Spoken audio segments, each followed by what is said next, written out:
You're listening to This Week in Cardiology from theheart.org on Medscape. You can now access the latest in medical news on your Amazon Alexa-enabled device. Join me, Perry Wilson, every weekday morning for Medscape Medical Minute, where I highlight the top medical stories of the day.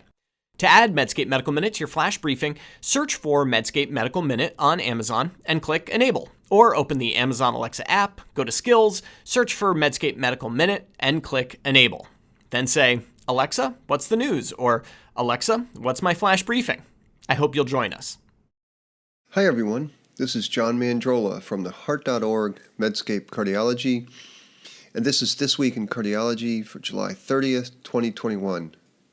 This week, only a brief mention about COVID, 2 studies on alcohol, and a very important study on stable coronary artery disease.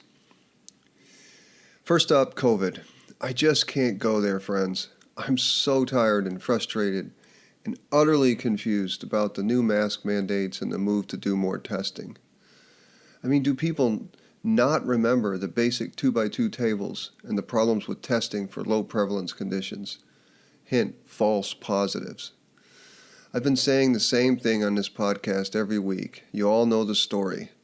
It's now a pandemic only for the unvaccinated, especially those with risk factors. I don't envy the policymakers, and I'm simply moving on to cardiology topics. There were 2 contrasting papers on alcohol published this week. At the HRS meeting in Boston, which is part virtual and part in person, the famous group from Adelaide, Australia, presented and published an interesting study on alcohol intake and the risk of AFib. Jackie P. published a study. The group, with first author Dr. Samuel Tu, senior author Chris Wong, used data from the UK Biobank, which is a prospective cohort study of nearly 500,000 middle-aged people from the UK. Now, these are folks who were recruited and volunteered to have their health data followed over the years. The research team from Australia studied the question of total and beverage-specific alcohol consumption on new AF. Now, you might wonder why we need another alcohol and AF study. And we already have many of Bradford Hill's criteria of causation are already present. For instance, listeners of this podcast know that there is biologic plausibility for alcohol causing AFib. There are plenty of prior observational studies confirming a dose-dependent association between alcohol and AFib, and a very recent and elegant RCT showing that alcohol abstinence in patients with AFib reduce AFib episodes. Now, this new study, however, addressed an important question that comes up all the time during the AFib clinic discussions of alcohol. Namely, patients will ask, come on doc, can't I have a little bit, say 1 drink a day or every other day? And herein lies the most interesting aspect of this paper. Compared to the oodles of prior observational studies on alcohol and AFib, the results had some similar findings and some novel ones. The similar findings, of course, included the observation that heavy drinking, beyond moderate drinking, of any beverage, was clearly associated with a greater risk of AFib. The 2 novel findings were A, at low consumption levels less than 7 UK drinks per week, there was a lower risk of AFib, lower risk. Then at levels of intake more than that, risk of AFib goes up in a linear dependent way, as seen in the previous studies. Now, researchers call this a J-shaped relationship, and it's a novel finding because all previous observational studies have shown that any intake of alcohol increases the odds of AFib. And this includes a large recently published study from European authors who used a similar design, which I will link to. This was a study of about 100,000 middle-aged people in Northern Europe, and they found this classic linear dose-dependent increase in AFib beginning with any intake of alcohol. The second novel finding from the Australian team was that a beverage-specific analysis found that intake of beer or cider increased AFib risk, while red wine and spirits did not. And when you look at the curves for the specific beverages, AFib risk goes up with any intake of beer, but with wine and spirits, the AFib risk doesn't increase until you get past 7 drinks per week. Okay, comments. These are observational findings. It is the only way to study this question. You can't use a randomized trial because in a randomized trial, we would randomly assign one group modest alcohol intake, the other group higher doses, and we would completely control the dose of alcohol, diet, exercise, travel. You would have to imprison or impound humans for years to control everything, and obviously this is not feasible. As nicely laid out in the accompanying editorial from Dr. Thomas Dooland and Greg Marcus from the UCSF, the key limitation in all observational studies like this is that participants choose to drink alcohol. And inherent in that choice are potfuls of other variables, only some of which can be adjusted for with statistics.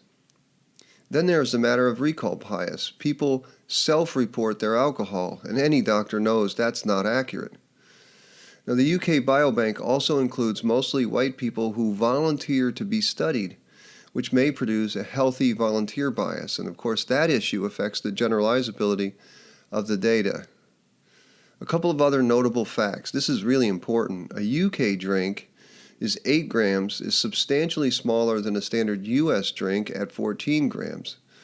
So the threshold here for American listeners is actually 4 US drinks per week, which is a pretty small dose. Another factor, which was clearly and laudably set out by the authors, thank you authors, was that they did not adjust for multiple testing. This means that the secondary findings on beverage specificity have more susceptibility to false positive findings. They write that the associations, quote, must be considered exploratory. My friends, whenever you read, quote, these findings must be considered exploratory, take that seriously and recognize that this is a code for these findings may be due to the play of chance. The strongest factor that suggests confounding on the matter of beer being worse than wine is that beer drinkers had more comorbidities. Okay, now how do we reconcile the findings from this Australian study with the previous observations showing no risk-free amount of alcohol? And the answer is, I don't know exactly, but I suspect it is a matter of residual confounding or perhaps just a play of chance. But it doesn't matter. If we simply put our common sense hat on, there are obvious messages here. First, any level of alcohol more than very small, moderate levels of alcohol intake is clearly a modifiable risk for AFib. High levels of alcohol intake are surely a risk. And few doctors would posit that 4 drinks per week is problematic. But if a specific patient had alcohol as a trigger, it makes perfect sense to reduce it or stop it. And finally, in patients who have AFib, we know that reducing or eliminating alcohol intake stands a good chance of helping, and that seems like an important thing for patients to know. This paper also got me thinking about a broader point. And it came from a question that a patient asked me. He asked me, why is there so much more AFib around? This patient had many friends with AFib. And indeed, the AFib epidemic does seem related to wealth. As nations become richer, its citizens eat more food, drink more alcohol, and feel more stress. And so the downstream effects of these are a perfect storm for atrial fibrillation.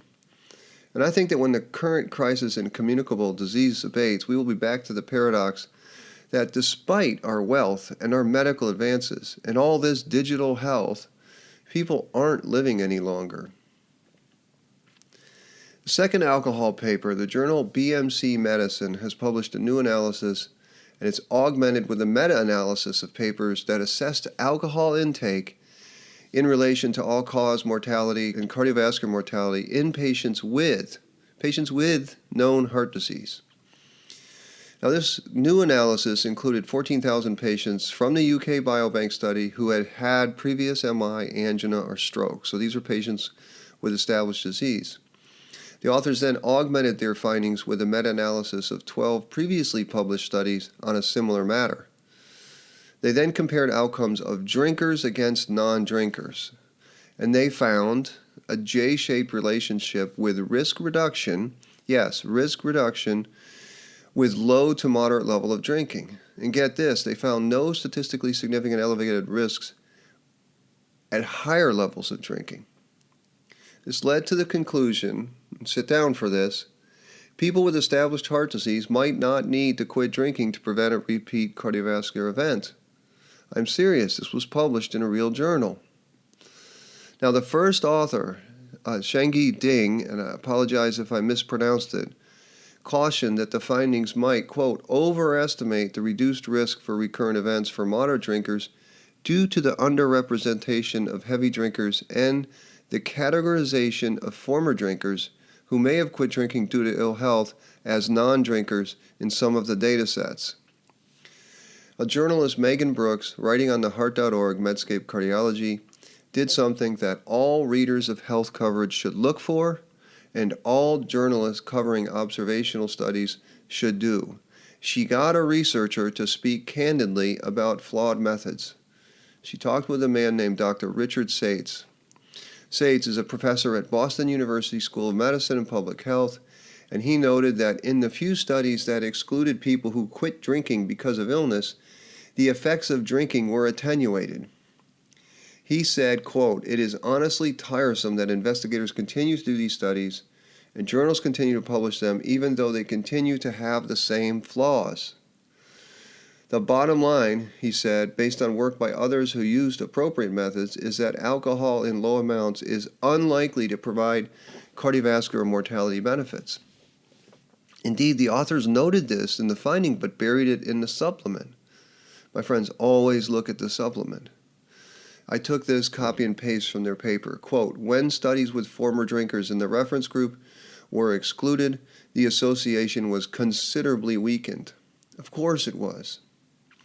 Dear Ms. Brooks and Dr. Sates, 2 words, thank you. My friends, this is the problem with observational studies you don't see much of in RCTs. In RCTs, randomization mostly balances these issues so you can narrow down the effect of the exposure, the drug, the procedure, etc. A final pro tip, observational studies that report paradoxes, like drinking is good for people with heart disease, or obesity is protective in AFib or heart failure, are almost always due to bias, be it selection bias or collider bias, in other words, due to other factors.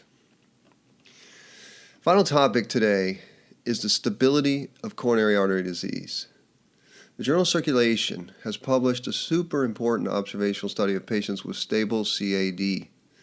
This is a big one because it so perfectly confirms the findings of the randomized controlled trials, which have changed so few minds. The study is called Clarify Study, and its first author, Jules Mesnier, senior author, Professor Philip Gabriel Stagg. Now, before I tell you about the study, remember the saying, science tells us what we can do, trials tell us what we should do, and registries tell us what we are doing or what's happening. So Clarify is a registry study whose main findings are descriptive, and I like that because the authors don't try to make causal conclusions about one group versus another. They simply describe what's happening. Clarify is a prospective registry of about 32,000 patients who have stable CAD, and yes, you really had to have strong evidence of coronary disease to get in it.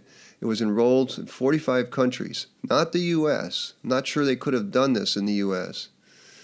The study goal was to describe the prevalence and time course of angina, as well as the effect of changes in angina status on outcomes. Now, the follow-up was about 5 years. And Table 1, which typically lists the baseline characteristics, shows that baseline medical therapy in Clarify was excellent. More than 90% of these patients were on antiplatelets and lipid-lowering drugs, and more than 70% on beta blocker and ACE or ARB. They had about 7,000 or 22% of patients in the Clarify registry who reported angina at baseline, chest pain, angina. Now, you'll never guess what happened to these patients with angina. Did they die off? Did they require a PCI? Or maybe they needed cabbage? No, double no. At 1 year, in 40% or 4 out of 10 patients, the angina disappeared without revascularization.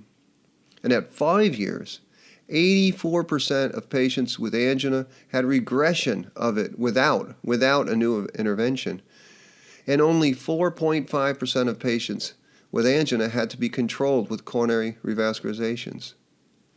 And patients whose angina had resolved at 1 year with conservative management were not at higher risk of CV death or myocardial infarction than those who never experienced angina.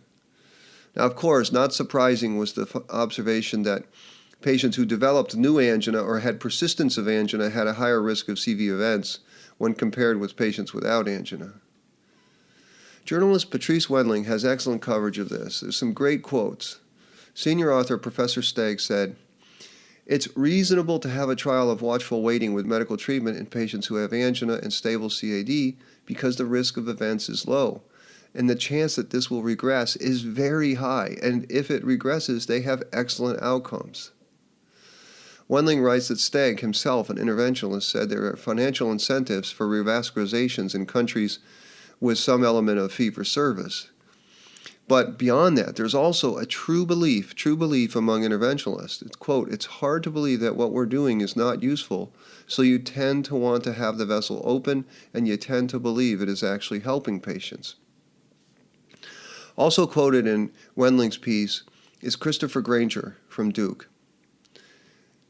This study adds to the evidence that medical management is very reasonable and may be the optimal treatment for most of these patients, and is partly related to the somewhat surprising finding in this study that many of these patients had resolution of angina with just medical therapy.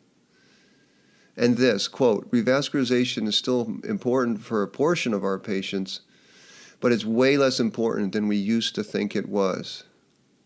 My friends, I don't know what it will take to change the clogged mindset of modern cardiology. I mean, maybe it will take a generation or two or maybe three. But the trials show it, right? Berry 2, Courage, Ischemia, they all find that revascularization, PCI, added to medicines doesn't reduce heart attacks and MIs. And that is because stable CAD is so darn stable. And now, in this carefully done registry, we learn that nearly 90% of patients with angina due to coronary disease experience regression of their symptom. The angina got better with medicines alone. Now, not only is this important for doctors and patients to know, it is also important for scientists studying interventions. What do I mean exactly? Well, this podcast has covered over and over and over again the importance of placebo controls. Now, after Courage and Ischemia trials came out, some of the proponents of PCI say, "Mandrola, you're heartless. PCI might not have reduced MIs or death, but angina was improved." Yes, it did, and I don't doubt it got better because patients in those trials knew their treatment assignment. If you got a stent or a bypass, you clearly knew it. If you did not get those things, you clearly knew that too. So, did the angina get so much better after revascularization because it improved blood flow? Or did it get better because of the placebo effect of feeling fixed and cared for? Now, this observational study showing frequent resolution of angina without intervention strongly argues for the placebo effect. And of course, it bolsters the results of one of the best studies ever done in cardiology, the Orbita trial, which clearly suggests that there's a placebo effect from PCI. In summary, coronary artery disease is a focal manifestation of atherosclerosis. Atherosclerosis is a systemic disease throughout our body. Medical therapy, like statins, aspirin, and lifestyle interventions work because they address the systemic disease.